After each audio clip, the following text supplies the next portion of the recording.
Hello and welcome back to another video on the rest of the day and to another edition of AEW Dynamite Out of 10. And of course it's a big show today because it's the first Dynamite since FullGear, and obviously we had a lot go down at FullGear. MJF is a new champ, Jamie Hayter's officially now women's champ, and yeah, the Death Triangle retained against the Elite in a Trios title match, Samoa Joe's new TNT champ. So let's get straight into it with William Regal addressing what he did at FullGear, and he said we'd hear from World Champion next week. Moxley came out to the ring to confront the legend after his betrayal. You fucked up, chance broke up as Moxley entered the ring. Danielson came out to stop the purveyor of violence. He said whatever Regal did was wrong, but they had also done plenty wrong. Danielson slapped Moxley and the latter looked infuriated. However, the American Dragon soon after apologised and said they all struggled to get here.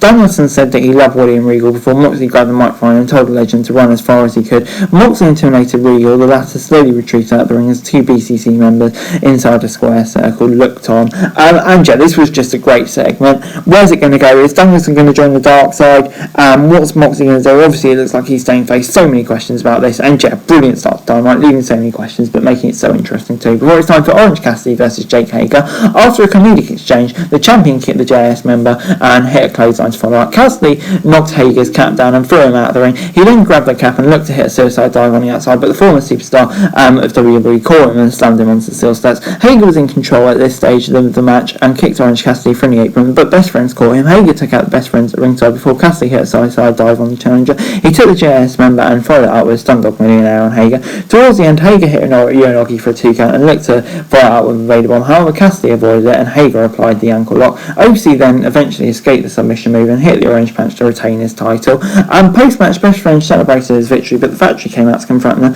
Suddenly the lights went out and House of Black made their return to AEW, and they dismantled the Best Friends and the Factory before Malachi Black put everyone on notice to end the segment.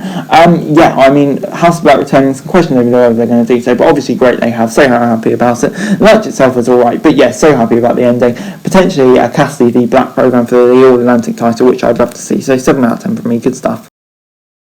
Second time for Ricky Starks versus Ethan Page in the World title Eliminator Tournament final. Page hit a kick on Starks' injured ribs to start. He then kept the advantage before Starks unloaded on him with a flurry of offense. Page stopped him with a headbutt and sent him into the corner. After back and forth, Starks hit a huge spear but couldn't take advantage. He rolled out the ring, but Page took him out with a big boot. Starks looked to come back into the match with DDT, but Page targeted his gut again to stop him. At one point in the match, Starks looked to hit a suicide dive on Page. However, Stokely came out and stopped him at halfway. The referee ejected him soon after. Towards the end, Starks hit a swing neck break on Page for a 2 count. He looked to hit the Rochambeau, but Page came back with a powerbomb instead for a 2 count. Starks then recovered and hit a series of kicks followed by a diving spear to pick up the victory.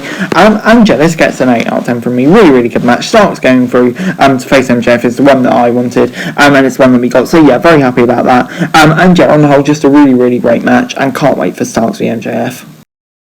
It was then time for the second in the best of 7 series between the Elite and Death Triangle. Kenny Omega and Fenix started the match. Omega with the early advantage as the Elite isolated Fenix. The Young Bucks then took out Penta and Pac, and Omega hit Sky High for a 2 count. Fenix then came back into the match with a cutter and took everyone out of ringside, and Omega was sent inside the ring. Pac was tagged in. Death Triangle hit a triple dropkick and followed out with a risky business for a 2 count. After an intense clash, Pac and Nick Jackson were the legal competitors, and the latter took out the champion before tagging in Omega. Penta then tagged in and he took out the Young Bucks. He hit a Kazudova and followed out with a DDT. He then hit multiple backbreakers. Towards the end of the match, Omega hit a V-trigger and a Snapdragon after the distraction, and the Young Bucks took out Lucha Bros with the BTE trigger. Omega then hit a one-wing danger on, but Pat got out and the cleaner hit GTS instead for a 2 count. Jackson and Penta then were legal competitors, and both stars had hammers with them. Penta eventually used it to pick up the pinfall victory. And yeah, this gets a 9 out of 10 from me. This was just so good. For me, potentially even better than their pay-per-view match. The choke to CM Punk, I don't like it, but I don't know, it's silly wrestling stuff, isn't it? We were always going to get it in Chicago. And yeah, the match itself gets a 9 out of 10 from me. So good. And yeah, obviously it leads to interesting ways now. What's going to happen? Because obviously Death Triangle lead 2-0. What will happen there? The Elite's going to have to get some wins soon. But yeah, this was so good. 9 out of 10. It was then announced that Thunder Rosa relinquished her women's title after a mutual agreement with AEW, and Jamie Hayter's now the champ.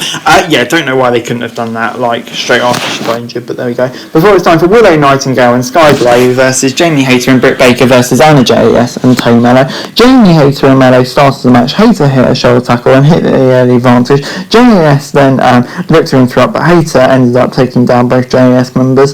She then hit a suplex on Mello for a 2 count, and Britt Baker was tagged in. Anna JAS then tagged in, and Baker tagged Willow Nightingale. They've left to take out the JS members with an escape slam. She and Sky Blue then hit a splash for a 2 count on Jay. Towards the end, Blue hit a super kick on Jay before Hayter broke out the pinfall attempt. Blue then hit Code Blue on Mello. But Baker came in and hit the stomp on Blue for the pinfall victory. This gets a 5 out of 10 from me. To be honest, wasn't too bad a match, but it just kind of felt meaningless. I don't know. I was expecting a bit more. Kind of the question I have to ask is, where does this go? But obviously, could we lead into a Jamie Hayter Britt Baker feud? I guess. But I didn't think much of this particular segment, to be honest, in terms of the context of everything. So 5 out of 10.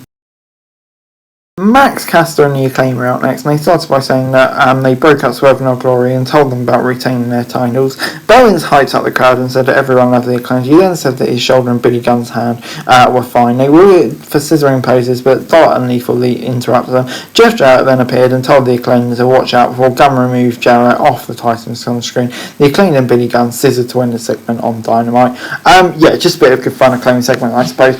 Not much too happening here to report. But it seems like Lethal and all of that sort of stuff will be the next feud for the Acclaimed. I guess it's an interesting TV feud, but we'll have to see where that goes, I suppose. But anyway, it's time for our main event next, and we got Chris Jericho versus Tomohiro Ishii for the ROH title. Jericho mocked Ishii and got slapped for his antics. They then engaged in a slapping contest before coming to a stalemate with shoulder tackles. The two stars then began chopping each other as Jericho began bleeding from the chest. The chop fest continued before Jericho hit a big boot and followed out with a series of clotheslines. He then hit chops and stomps on Ishii before the latter responded with a powerbomb. After a slugfest between the two stars, Jericho hit a lion salt and followed out with a code breaker for a 2 count. Jericho looked for the Judas effect, but Ishii hit a sliding lariat for a 2 count. He then looked to hit a brainbuster, but Jericho applied the walls instead. Ishii then got out and hit a lariat for a close 2 count. Towards the end, Jericho applied the walls to Jericho and then transitioned to the Lion Entertainment to pick up the victory. Post-match, Castanoli took down Jericho on the entrance ramp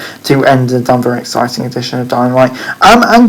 Guess we're getting Claudio versus Chris again, which I wouldn't be opposed to, but this gets an 8 out of 10 from me. I thought this was really, really good. The match obviously was going to be good with these two, storytelling was great, and then that match as well, Jericho Castanoli again, was going to be great. So gets an 8 out of 10 from me. Great stuff.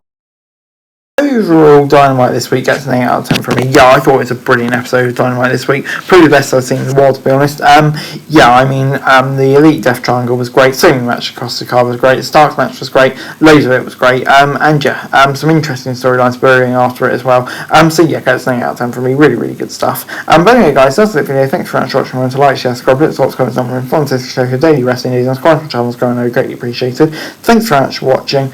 Peace out.